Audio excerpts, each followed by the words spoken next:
কয়দিন পরেই আমরা একটা ট্যুরে যাব, তার জন্য ভাবলাম একটু হালকা পাতলা শপিং করি, যেটা অ্যাকচুয়ালি সবাই করে ট্যুরে যাওয়ার আগে। আর তাই আমি চলে গিয়েছিলাম রাজলক্ষ্মীতে শপিং করার জন্য। আসসালামু আলাইকুম সবাইকে, ওয়েলকাম টু মাই পেজ। তো আজকে হচ্ছে আমরা চলে যাচ্ছি রাজলক্ষ্মীতে। রাজলক্ষ্মীতে যাওয়ার সময় এইভাবে সাইডে ভ্যানে অনেক কিছু পাওয়া যায়। শপিং মলের ভেতরে যেগুলা না পাওয়া যায় সেগুলো এরকম ভ্যানের মধ্যে পাওয়া যায়। মামারা অনেক কিছু নিয়ে বসে, অনেক কম প্রাইসে, আর হচ্ছে অনেক অনেক ধরনের কালেকশন থাকে।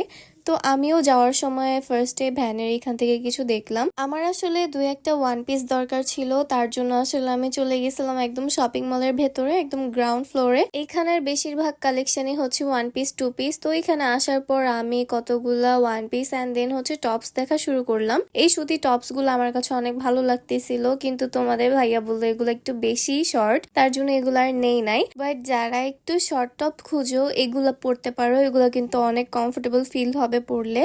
যাই হোক, এরপর এই টু পিস গুলা দেখলাম, এগুলো আমার এত পছন্দ হয়নি। দেন চলে গেলাম হচ্ছে আরেকটা দোকানে। এইখানে এসে তো আমি অনেক সুন্দর সুন্দর কিছু ওয়ান পিস পেয়ে গেছি। এগুলো হচ্ছে সুতার কাজ ছিল উপরে, এত সুন্দরভাবে সুতার কাজগুলো করার ছিল, মানে বুঝারই উপায় নাই যে এটা আসলে প্রিন্টেড নাকি হচ্ছে সুতার কাজ।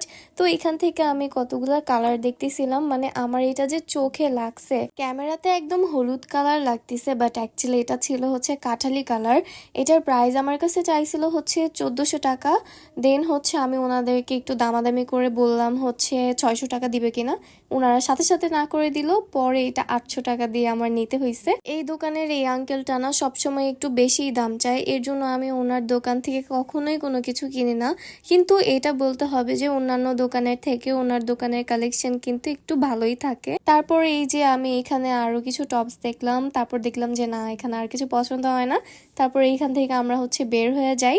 এরপর আরেকটা দোকানে আসি, এইখানেও কতগুলা টপস দেখি, ওয়ান পিস টু পিস সবকিছুই ছিল, কিন্তু আসলে কোনোটাই আমার ভালো লাগতেছিল না। পরে তোমাদের ভাইয়া বলতেছিল এই জিন্স গুলা দেখতে, এগুলো অনেক সুন্দর ছিল, বাট আসলে আমার কেন জানি মানে মনে টানতেছিল না এরকম।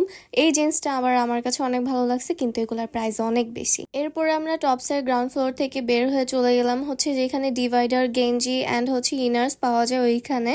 তো এইখানে এসে আমি দুইটা গেঞ্জি খুঁজতেছিলাম, যেটা হচ্ছে আমি ট্যুরে গিয়ে সুন্দরভাবে পরতে পারি এরকম। তো আমি একটু লার্জ সাইজের দেখতেছিলাম টি শার্ট গুলো। তো এইখানে এসে এই দুই তিনটা টি শার্ট আমার অনেক পছন্দ হয়েছে। পরে এইখান থেকে আমি দুইটা টি শার্ট নিই, আর সাথে একটা ডিভাইডারও নিছিলাম। এরপর আমি সিল্কের ব্রাউন কালারের একটা স্কার্ফ খুঁজতেছিলাম, যেটা আমি আসলে পেয়েও যাই। আমি আসলে অনলাইনে দুইটা ড্রেস অর্ডার করি, ওইটার সাথে মিলিয়ে পরার জন্য আমি আসলে এই ব্রাউন কালারের স্কার্ফটা খুঁজতেছিলাম। আমি আসলে অনলাইনেই খুঁজছিলাম, বাট অনলাইনে পাই নাই, তার জন্য এইখানে এসে খুঁজে দেখি পেয়ে গেছি।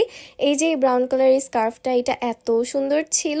ট্যুরে গিয়ে ওড়না না নিয়ে এই ধরনের স্কার্ফ নিলে কিন্তু গেঞ্জি বা টপসের সাথে অনেক সুন্দর মানায়, সেই জন্য আসলে এটা নিয়ে নিই। এটা হচ্ছে 300 টাকা নিছিল আমার কাছে। এরপর আমি চলে যাই হচ্ছে নিগার প্লাজার সামনে, ওইখানে একটা স্যান্ডউইচের দোকান আছে, ওইটা অনেক পপুলার। তোমাদের ভাইয়া ওইখানে স্যান্ডউইচ অনেক পছন্দ করে। তো স্যান্ডউইচ অর্ডার দেওয়ার পর আমি চিকেন বল বসে বসে খাই, আর স্যান্ডউইচ তোমাদের ভাইয়ার জন্য একদম পার্সেল করে নিয়ে আসি। তো এই হচ্ছে রাজলক্ষ্মীর অবস্থা। আসলে যখনই আসি না কেন রাজলক্ষ্মীতে অলওয়েজ ভিড় থাকে।